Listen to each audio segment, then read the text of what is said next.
Yo les gars, on se retrouve aujourd'hui pour une toute nouvelle vidéo, j'espère que vous allez bien, en tout cas moi ça va super. Les gars, je vous retrouve aujourd'hui donc pour faire le débrief de la catastrophe d'hier soir, du carnage d'hier soir. C'est une humiliation en fait, j'ai l'impression de me te faire humilier par une équipe de Khelon, par une équipe que le Barça aurait dû battre, par une équipe que si certains joueurs s'étaient donnés à fond, et peut-être que le sort du match aurait été différent. Si l'entraîneur qui s'appelle Xavi Hernandez se serait pris en main et aurait fait des choix cohérents, peut-être qu'on n'en aurait pas pris 4 et qu'on en aurait mis 4. Les gars, il y a des choses qui ne vont pas. Il y a énormément de choses qui ne vont pas. Et je vais le souligner dans cette vidéo. En attendant les gars, n'hésitez pas à vous abonner, à liker. On va revenir à chaud sur ce match, parce que j'ai toujours du mal à m'en remettre. Donc en fait, je vais avoir besoin d'un psychologue pour me remettre des défaites contre Khelon. À cause d'un Xavi qui n'a pas été capable de prendre les décisions qu'il fallait. Parce qu'à un moment donné, la dernière fois, j'ai dit contre l'Atlético que oui, il fallait que Koundé joue latéral parce que c'est le poste auquel il a joué l'année dernière. Que oui, Araujo doit jouer central, bien évidemment, et pas latéral aussi. Mais les gars, lorsque t'as un Christensen qui est catastrophique, les gars, j'ai envie de vous dire que hier, Koundé aurait dû jouer central à côté d'Araujo. Jules Koundé, quand est-ce que Xavi va comprendre que Jules Koundé n'est pas un latéral? Hier, il a fait un match catastrophique, dégueulasse Jules Koundé. Mais c'est pas sur lui que j'ai envie de tomber. C'est pas sur lui que j'ai envie de tomber, parce qu'il prend ce qu'il a à prendre. Son coach Xavi est têtu. Xavi veut le mettre latéral droit. Koundé, il prend sur lui. Il a envie de jouer, lui. Comme il a envie de jouer, il prend ce qu'il y a. Mais au fond de lui, je sais très bien qu'il a envie de jouer défenseur central. Cancelo, t'as attendu. Pendant des années, ils nous ont parlé qu'il fallait un latéral droit. Depuis le départ de Daniel Alves, ils nous ont parlé d'un latéral droit. Il faut un latéral droit, il faut un latéral droit. Tu vas chercher Cancelo, qui est l'un des meilleurs latérales droits au monde. Certes, il peut jouer sur les deux côtés, mais son poste de prédilection, c'est latéral droit. Et il le fait jouer à gauche. Mais la goutte d'eau qui a fait déborder le vase, c'est quand il fait rentrer Baldé. Il fait rentrer Baldé pour le faire jouer milieu défensif, défenseur central, tu comprends rien, le poste de Baldé. Il y avait Baldé et Cancelo sur le même côté. En fait, j'ai compris ce qu'a voulu faire Xavi. Xavi, il a vu que la Real Sociedad, que Khelon, attaquait à 5. Khelon attaquait à 5 la défense du Barça à chaque fois. Il y avait 5 joueurs qui attaquaient la défense du Barça. Comme le Barça était en infériorité numérique, même avec souvent les retours de Jong qui étaient un peu... qui mettaient du temps à revenir parce que logiquement il était plus offensif hier parce qu'il essayait de dicter les attaques et de distribuer des ballons à un Lewandowski qui n'est pas capable de finir, mais bon ça on va en revenir dessus. La Barça se retrouvait en infériorité numérique, du coup il s'est dit, en plus de ça les joueurs de Khelon, les attaquants sont très mobiles, ils se fatiguent pas, ils sont mobiles, ils courent partout, du coup il s'est dit je vais faire rentrer Baldé, qui est rapide, qui pourra me récupérer des ballons, qui est un joueur mobile. Sauf que Baldé, si tu le rentres et tu le fais pas jouer à son poste, il sert à rien. Baldé ne sert à rien. Hier, Baldé n'a servi à rien, Baldé. Et Baldé aurait dû être titulaire. Ça fait 7 matchs, à peu près, que Baldé est remplaçant, et j'ai même pas réussi à comprendre, je l'ai même pas venir celle-là, j'arrive toujours pas à comprendre comment Baldé a pu passer remplaçant. Pourtant, il y a une défense du Barça qui est, je sais pas, même un teubé, il va dire que la défense que doit aligner Xavi, c'est Baldé, Araujo, Koundé, Cancelo. Et celle-là, on l'a jamais vue. On l'a jamais vue. On l'a jamais vu. Et le Barça l'a payé cash. On en a pris 4 parce qu'on avait une défense désorganisée avec des joueurs qui n'étaient pas à leur poste.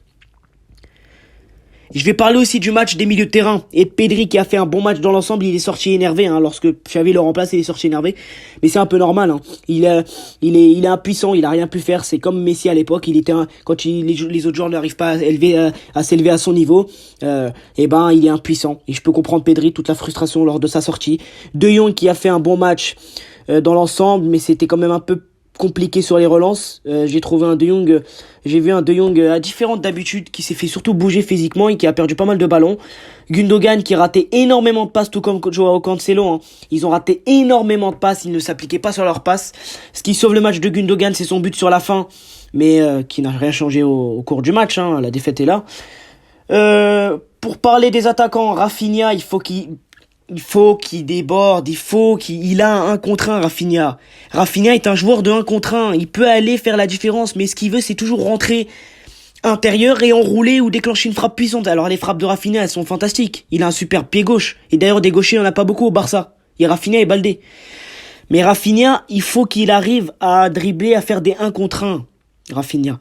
Joao Félix, qui a essayé quand même hier voilà, comment le dire, il a quand même essayé de faire des différences, mais on voit qu'il était vite pris par 2-3 joueurs de Gérone sur lui. C'est pour ça que justement Xavi l'a sorti, parce qu'il sentait qu'il était sorti de son match, qu'il arrivait peu à faire de différence.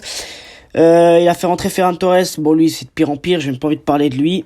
Et Lewandowski, les gars. Moi, j'ai envie de m'attarder sur Lewandowski, les gars.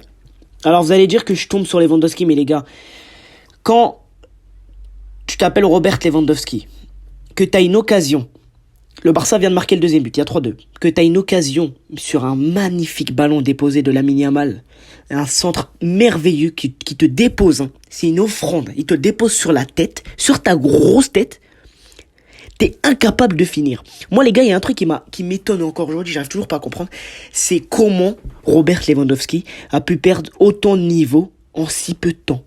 Il a perdu autant de niveau en si peu de temps. Des trucs qu'il arrivait à faire l'année dernière au Barça ou au Bayern, mais même l'année dernière au Barça, des trucs qu'il arrivait à faire des têtes et tout. Là, il est incapable de le faire. Cette tête, moi je vous dis, l'année dernière, cette tête sur le centre de Lamine Yamal, il la met. Mais aujourd'hui, il n'est pas en confiance. Et j'ai retrouvé un Lewandowski avant, même l'année dernière, quand il pouvait, il enroulait, il n'hésitait pas à déclencher des frappes. Là, Lewandowski, il frappe plus, il essaye sans arrêt de protéger la balle des défenseurs, de se retourner, de jouer en pivot, de trouver d'autres solutions. Mais frappe, à un moment donné, frappe. T'es un attaquant. Un attaquant qui a pas déclenché une frappe dans le match. C'est normal, ça. Lewandowski ne frappe plus au but. C'est abusé, quand même. Et moi, j'ai envie de tomber sur Xavi aussi, parce que c'est Xavi le principal responsable. C'est Xavi le principal responsable. Il devrait poser un ultimatum à Lewandowski et lui dire de bouger. Mais lui-même, Xavi ne se gère pas. Comment tu veux qu'il gère les autres? Quand tu vois la catastrophe en défense qu'il y a eu hier, une désorganisation, si les joueurs avaient joué à leur poste, on n'aurait pas pris 4 buts. C'est pas possible. On n'aurait pas pris 4 buts parce qu'au milieu de terrain, il y aurait une sérénité mise par la défense. Le Barça est donc relégué à 7 points de Gérone, qui est leader du championnat, et le Real Madrid 5 points devant nous. Mais moi, je vais vous dire une chose, Gérone ne finit pas dans le top 4 en fin de saison. Je vous le dis, et vous n'hésiterez pas à me tomber dessus si Gérone est champion ou finit dans le top 4. Mais moi, pour moi, actuellement, aujourd'hui, je me dis que Gérone ne va pas tenir la cadence. Et qui finiront même pas dans le top 4. Le top 4, c'est simple, ce sera Barça, ce sera Real, ce sera l'Atlético, ordre ou pas ordre. Voilà, ce sera Barça, Real, Atlético. Et il y aura, moi je vous dis, la Real Sociedad, que je rate aucun match de la Real Sociedad parce que c'est une équipe qui produit un très très beau football. Et je me dis qu'ils sont largement le potentiel pour finir dans le top 4. Mais ils seront en concurrence avec Bilbao qui, cette année, est vraiment très très bon aussi. Voilà les gars, c'était pour revenir sur ce match à chaud. On attend une grosse réaction la semaine prochaine à Valence, parce que moi le match contre Antwerp en Ligue des Champions a peu d'importance, on est déjà qualifié, presque assuré d'être premier, donc il n'y a pas de souci là-dessus. Heureusement qu'on a gagné le match contre Porto d'ailleurs, et va falloir que le Barça se réveille et que Xavi se reprenne en main. Et l'arrivée de Victor Roque, je l'attends avec impatience, parce que j'ai hâte de voir ce qu'il est capable d'apporter, et je suis sûr qu'il peut mettre ce Lewandowski là sur le banc. Voilà les gars, c'était tout pour cette vidéo, n'hésitez pas à vous abonner, à liker, à partager, on se retrouve pour une toute prochaine vidéo. Ciao, vive le foot et visca Barça malgré tout.